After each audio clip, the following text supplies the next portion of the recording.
Welcome to our broadcast tonight. Oscar-winning film director Sidney Lumet, whose distinguished career has spanned more than 6 decades. Also, choreographer Ulysses Dove, whose work can be seen in the repertories of several major dance companies around the world. And novelist and journalist Sally Quinn, who takes us behind the scenes in the nation's capital. We begin with director Sidney Lumet. He has won 6 Oscars and been nominated for 46 other over the course of his career. His life in the arts began with a stage debut at age 4, and he's been going ever since. Now he is slated to receive the Directors Guild their highest honor for lifetime achievement, called the D.W. Griffith Award, which will be presented to him by Martin Scorsese and Milo Forman. I'm pleased to have Sidney Lumet here to talk about the craft of directing and a lot of other things about the world of movie making. Welcome. Thank you, Jim. Great to have you here. Listen, I mean, this is pretty good here. The Directors Guild of America, the Directors Guild, the highest honor for lifetime contribution, the D.W. Griffith Award at the coming up, and I assume you earned it. It's funny, you know, when I first got the call, the first thing that happens, of course, is you get the aw shucks. You know, you get all humble and please, fellas, you know, and then you start to think, well, why not? Yeah. You know, I worked damn hard. It's been a long haul, and there've been some good pictures, some lousy pictures, but some good pictures. Let me just read a little bit of this. I mean, just to let you know what we're talking about here. 1957, 12 Angry Men. Everybody remembers that.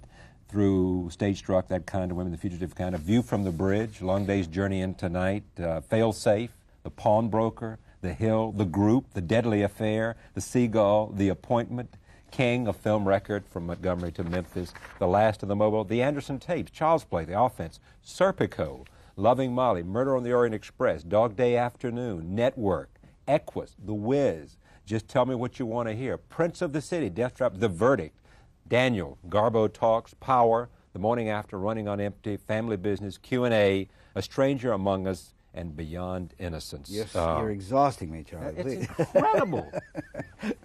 But then, you know, the thing that happens about that award is that then you look into the list of who won it, because you know about it, but you don't really look at the list. You don't dare. And then you see those names, and you see Bergman and Fellini and Kazan and Billy Wilder and Willie Wyler and John Ford, and you say, that's when the humility really hits. I mean, that's no false thing. Then you say, wait a minute, this has nothing to do with me. I'm not in that class. Those are those people, and I'm not that. What makes a great director, you think? What made them? What's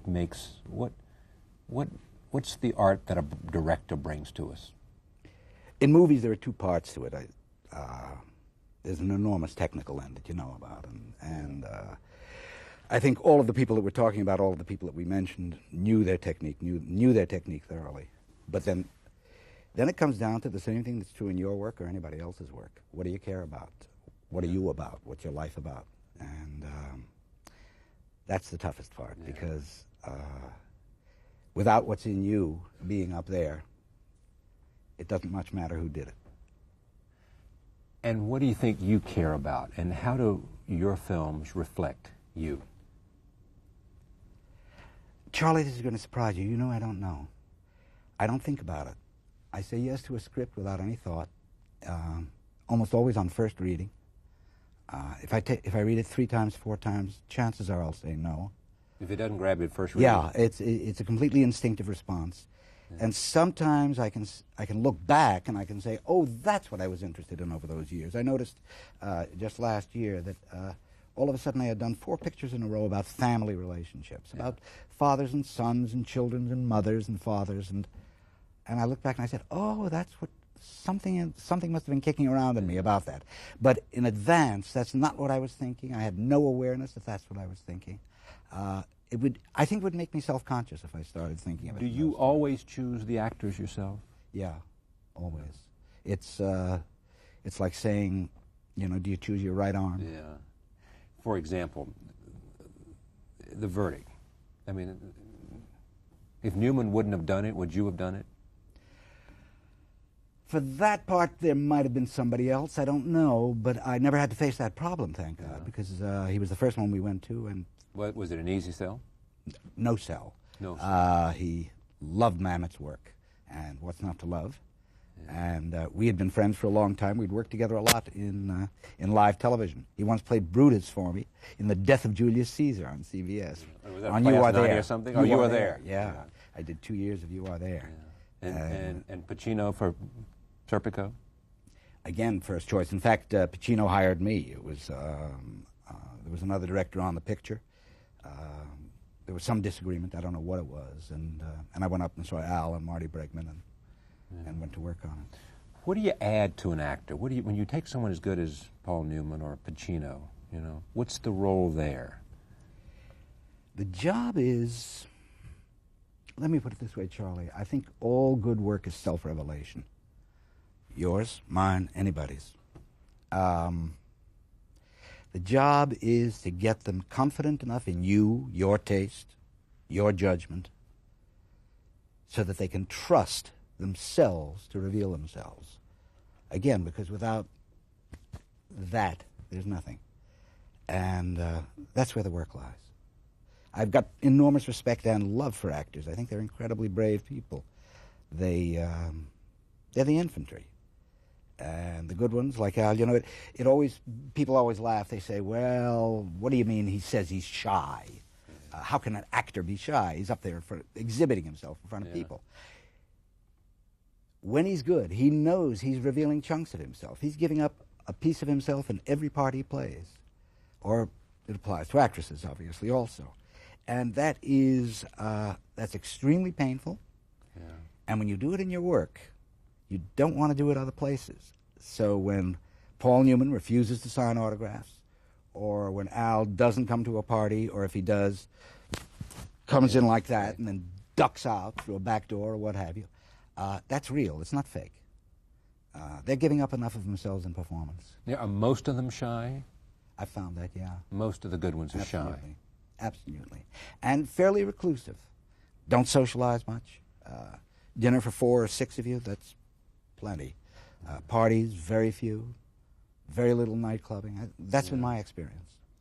How else are they similar? They're fearful of that self-revelation. It's not an easy thing to do. I remember Paul and I on The Verdict. We'd been in rehearsal for 2 weeks, and we finished a run-through, and we sat down afterwards. I asked Paul to stay, and he said, "It's not working, is it?" And I said, "Not quite, Paul." And it was not working? What he meant was he wasn't on top of the part yet. Yeah. And I said, "Not yet." And he said, "Well, what do you think's wrong?" And I said, "Well, there's nothing that I can help you with here, Paul. There's an element in this guy that you've got to let us see. And that means letting us see that element in you. Now, this is Friday, and you have Saturday and Sunday off to think about it. And if you decide to let us see that, it's going to be magnificent. And if you decide you can't, and it's not my job to decide it for you, that's your decision, then we're going to have a good picture, but we're not going to have what we should have." And he came in Monday like a tiger. He was just gigantic. Now, what was he had to show? A kind of despair and the kind of reasons that a person starts to drink, because the part was that of a guy who was a drunk. And that loss of self, that self-hatred, really, is what I'm talking about. And that's not anything that he had ever had to play before. Has the style of Sidney Lumet evolved over the years? I mean, do you see a significant difference other than you simply have had more life experiences over a career? But has a style changed? I hope it has, Charlie. I hope I'm subtler. I hope I'm, you know, when you start out, you think I'm the only one who understands it, right? Yeah. So hit him again, hit him again, hit him harder, harder.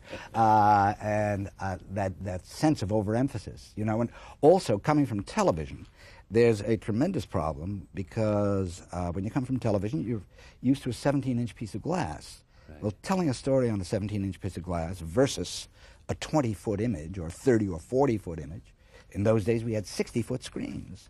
That's a very different process, a very different technical process. The emphasis is different. So I hope I become subtler. I hope I become finer. I hope my technique shows less. because I don't like technique that does show. How have you changed in terms of the subject matter you want to do? Is it simply telling a good story, or are there things that you were drawn to do now that you might not have been? I think as I've changed, what I've gotten interested in changed. Yeah. I think I was much more socially conscious kind of drama when I began, as opposed to where I think I am now, which is much more internal investigation. Internal in terms of your character is going through an internal investigation of who they are and how they fit, and, Exactly. and the connections they make and the relationships they have. And hopefully how that connects to you when you watch Yeah. it. I never do know that, by the way. I can't deal with whether the audience gets it or doesn't get it. I can only hope that we've done our job honestly and well, and that it does connect with you. When one doesn't work, how do you explain it? I mean, do you look at it and say, well, I did my best, and the film didn't connect, and and that's the way it is in America. Mm-hmm. You give them your best shot, and that day it didn't happen. It happens to athletes and filmmakers and journalists and all of us. Right. The failures, and boy, do I know about the failures. Yeah. The failures are a part of it. I don't think you've got a career without failures. It's not only what you learn from them, but it's also in terms of what you're trying. We're in an unfortunate position. I cannot do what a writer does. A writer starts working on something. He's 2 months into it, 4 months into it, a year into it. He looks at it, he says, this was a dumb idea. This is never going to work. Boom, into the trash basket. If you've done that, you've invested I can't do that. $10 million. It's not my $10 million. If it were my $10 million, I also wouldn't do it. Yeah.